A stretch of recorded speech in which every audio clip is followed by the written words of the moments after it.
sir মুখ্যমন্ত্রী হিসেবে উল্লেখে অহা 26 বিপিএফ আর বিজেপির মাজত যেটো সরকার গঠন করব একেলগে কেলি পেলাই এইটা আর কংগ্রেসত কি হব এই ক্ষেত্ৰত নাই আপোনালোকে জানে ৰাজনীতিৰ কথাটো সঁচাকৈ আমি বিটিচি নিৰ্বাচনত আমি বিপিএফে অকলে নিৰ্বাচন খেলিছিল ওই চৰকাৰো গঠন কৰিছে এতিয়া চৰকাৰ গঠন কৰা সময়ত আমি বিজেপিক একেলগে লৈছোঁ বিজেপি আৰু আমাৰ বিপিএফ দল একেলগে চৰকাৰ চলাই আছো এতিয়া এই 3-4 দিনৰ ভিতৰতে বিজেপিৰ পৰা যেটো দুজন ইএম হেতু দিয়া হ'ব আৰু বিজেপিৰ পৰা এজন ডেপুটি স্পিকাৰ হেতু দিয়া হ'ব মুঠতে আমি আগন্তুক যেটো 2026 যেটো এমএলএ ইলেকশন হ'ব ইয়াত অকল বিপিএফ বিজেপি নহয় এজিপিও আছে আৰু সৰু সৰু দল বহুত আছে মুঠতে এনডিএ এলায়েন্স অসমত চৰকাৰ হ'ব কথা হেতু আৰু 100% আমি এবসলিউট এনডিএ চৰকাৰ কৰিব তিনি গগৈ যেটো কংগ্ৰেছৰ লগত মিলি হৈছে কোন তিনি গগৈ সাতম উকিল এইটো আফাৰ আসামৰ কথাটো মই একো নকম এইটো গতে আমি অকল আমি বিটিসি বা লোৱাৰ আসামৰ কথাটো মই জানো মততে এইবাৰ এনডিএ হিচাপে লোৱাৰ আসামত বহুত আসন লাভ কৰিব যত কংগ্ৰেছে সিট লৈ আছিল হেবিলাক বিজেপি তাত যাব যেতে হেতু কথা স্যার 6 জনগোষ্ঠী জনজাতিকৰণৰ ক্ষেত্ৰত আমাৰ বহুত স্পষ্ট কথা একো ইফেক্ট নকৰাকৈ 6 জনগোষ্ঠীক জনজাতিকৰণ কৰাৰ ক্ষেত্ৰত কোনো আপত্তি নাই আমাৰ কিন্তু এক্সিস্টিং ট্ৰাইবেলে একো ক্ষতি হ'ব নালাগে কথা হেতুৱে আৰু সেই লাইনতে আমি আগত গভৰ্নমেন্ট অফ ইন্ডিয়া বা গভৰ্নমেন্ট অফ আসামক আমি এনওসি দিছে বাস কাইলৈ যেহেতু ক্যাবিনেট বৈঠকত ডিসিশন ল'ব এই ক্ষেত্ৰত আপোনালোকৰ মই একটা কথা জনাই দিম ক্যাবিনেট ডিসিশন বহুত ক্যাবিনেট মিটিং হ'ব বহুত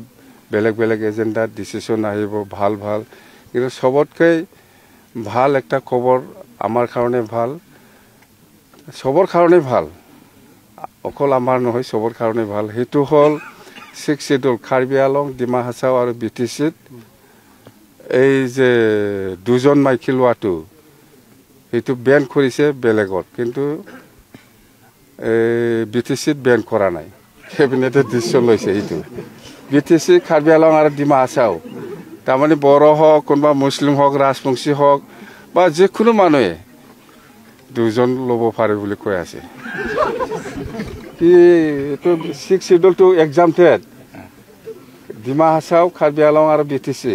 কিন্তু 6 শিডিউল বাহিৰত দুজন শাদি কৰিব নোৱাৰিব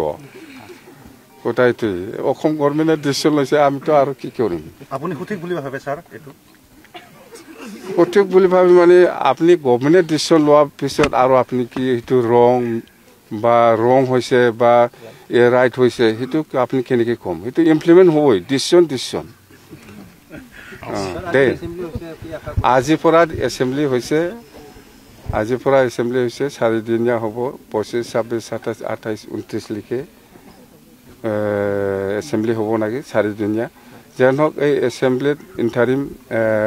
সরকার চলাবৰ কাৰণে এই এপ্ৰিল লিখে যাতে সৰকাৰ চলোৱাৰ ক্ষেত্ৰত একো অসুবিধা নাপায় ইয়াৰ কাৰণে কিছু বাজেট কৰিব ইন্টাৰিম বাজেট হেতুৱে আৰু মেজৰ ডিসিশনটো মই খুলো না এইটো আমাৰ কাৰণে ভাল কম না বেয়া কম অততে গভৰ্নমেন্টে ডিসিশন লৈছে আমি ওয়েলকাম কৰিব লাগিব কথা হেতুৱে নমিনেট মেম্বাৰ কেইটা সেই কেদিনতে হ'ব আৰু ইএম দুজন দিব আৰু স্পিকাৰ এজন দিব 3-4 দিন ভিতৰতে নমিনেটেড এমসিএলটো হৈ যাব 6 জন যেটো নমিনেটেড মেম্বাৰ কথা হেতুৱে স্যাৰ 26 যেটো নিৰ্বাচনত বিটিচিৰ যিকিখন আসন আছে সেইখিনি বিজেপিৰ লগত ভাগ বতৰা হ'ব স্যাৰ আপোনালোকে জানে এলায়েন্স মানে এজিপি হওক বিজেপি হওক বা বিপিএফ হওক বা যিকোনো যিমান দল আছে এলায়েন্স হিচাপে সিটটো শেয়াৰিং হ'বই হেতুটো নিয়ম কথা হেতু থ্যাংক ইউ স্যাৰ খুব আনন্দিত যে প্ৰথমবাৰ গভৰ্নমেন্ট নাৰ্ছিং কলেজৰ যেটো একাডেমি বিল্ডিং আৰু যেটো হোস্টেল বিল্ডিং হেতু ফাউন্ডেশন কৰিবলৈ পায় আৰু হেতু বহুত বছৰ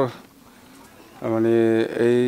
ইনফ্ৰাষ্ট্ৰাকচাৰটো এনে পৰি আছিল যিখিনি বিল্ডিং কৰিছিল যেন হওক আজিৰ দিনত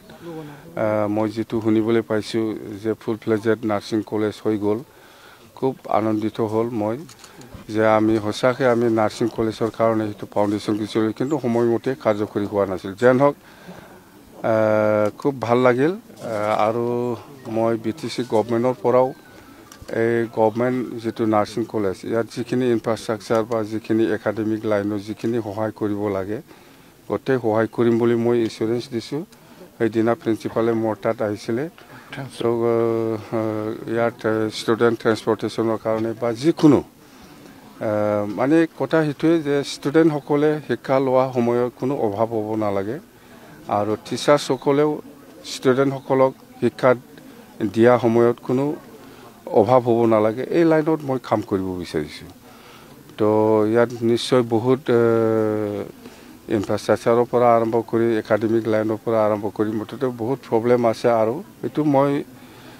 চৰকাৰৰ লগত আলোচনা কৰি কিছুমানটো মই সমাধান কৰিব পাৰিব আৰু মই নিজে BTC পৰাও মই সহায় কৰিম বুলি মই কথা দিছোঁ কথা সেইটোৱে ছাৰ মই